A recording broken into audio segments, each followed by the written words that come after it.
This is Plant-Based Briefing. Cut the Calorie-Rich and Processed Foods by Dr. Michael Greger at nutritionfacts.org.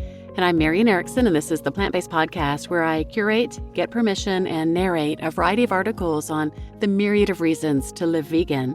Today's is one of our health articles from Dr. Michael Greger at nutritionfacts.org. They're one of the go-to places for nutrition information. They're a nonprofit, and they summarize all of the latest in nutrition and health research that's written in English. They have no bias. They're not sponsored. They don't do advertisements. They're not selling supplements. They do sell books, and Dr. Greger does speaking engagements, but 100% of all the proceeds from those things go to charity. So now let's get to today's plant-based briefing. Cut the Calorie-Rich and Processed Foods by Michael Greger, MD at nutritionfacts.org. We have an uncanny ability to pick out the subtle distinctions in calorie density of foods, but only within the natural range. The traditional medical view on obesity, as summed up nearly a century ago, is all obese persons are alike in one fundamental aspect: they literally overeat. While this may be true in a technical sense, this is in reference to overeating calories, not food. Our primitive urge to overindulge is selective. People don't tend to lust for lettuce. We have a natural inborn preference for sweet, starchy, fatty foods because that's where the calories are concentrated. Think about hunting and gathering efficiency. We used to have to work hard for our food. Prehistorically, it doesn't make sense to spend all day collecting types of food that on average don't provide at least a day's worth of calories. You would have been better off staying back at the cave. So we evolved to crave foods with the biggest caloric bang for their buck. If you were able to steadily forage a pound of food an hour and it had 250 calories per pound, it might take you 10 hours just to break even on your calories for the day. But if you were gathering something with 500 calories a pound, you could be done in 5 hours and spend the next 5 practicing your wall paintings.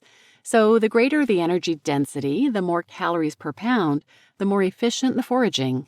So we developed an acute ability to discriminate foods based on calorie density and to instinctively desire the densest. If you study the fruit and vegetable preferences of 4-year-old children, their liking correlates with calorie density. They prefer bananas over berries, carrots over cucumbers. Well, duh, isn't that just a preference for sweetness? No, they also prefer potatoes over peaches and green beans over melon, just like monkeys prefer avocados over bananas. We appear to have an inborn drive to maximize calories per mouthful. All the foods the researchers tested naturally had less than 500 calories per pound. Bananas topped the chart at about 400. Something funny happens when you start going over that. We lose our ability to differentiate. Over the natural range of calorie densities, we have an uncanny aptitude to pick out the subtle distinctions. However, once you start heading towards bacon, cheese, and chocolate territory, which can reach thousands of calories per pound, our perceptions become relatively numb to the differences. No wonder, since these foods were unknown to our prehistoric brains.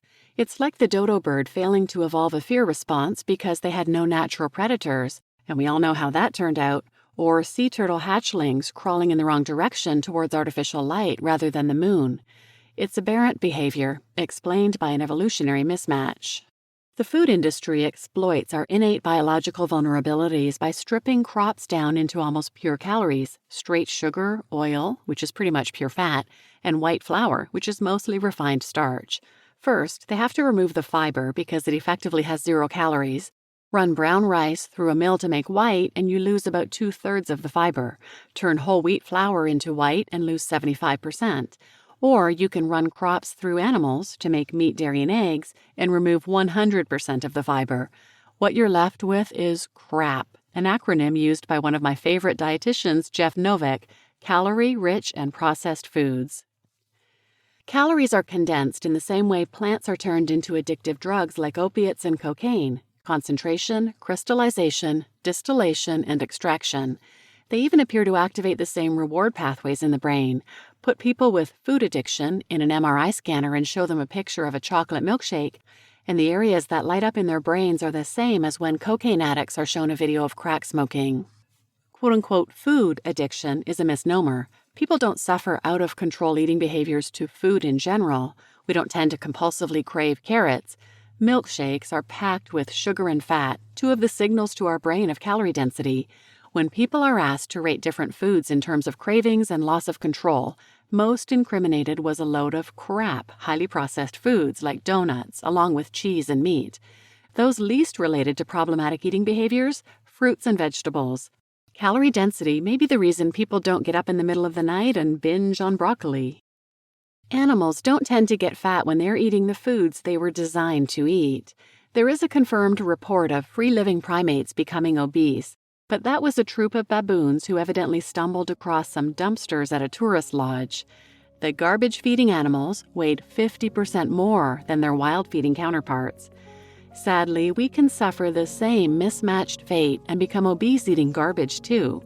For millions of years, before we learned how to hunt, our biology evolved largely on leaves, roots, fruits, and nuts. Maybe it would help if we went back to our roots and cut out the crap. You just listened to Cut the Calorie-Rich and Processed Foods by Michael Greger, MD at nutritionfacts.org. And I'm Marian Erickson, your host. And if you'd like more information on this topic, I'll link some episodes in the show notes, but you can check out episode 125, How to Lose Weight by Eating More Food, 168, The Calorie Density Approach to Nutrition and Lifelong Weight Management by Jeff Novick, 436, Losing Weight on a Plant-Based Vegan Diet, 455, Calorie Density is the Key to Weight Loss, and 485, Breaking Free of the Dietary Pleasure Trap. You can also search for those on Plant-Based Briefing's page on YouTube or plantbasedbriefing.com on the episodes page. So please share this episode with anyone who might benefit, and thanks for listening.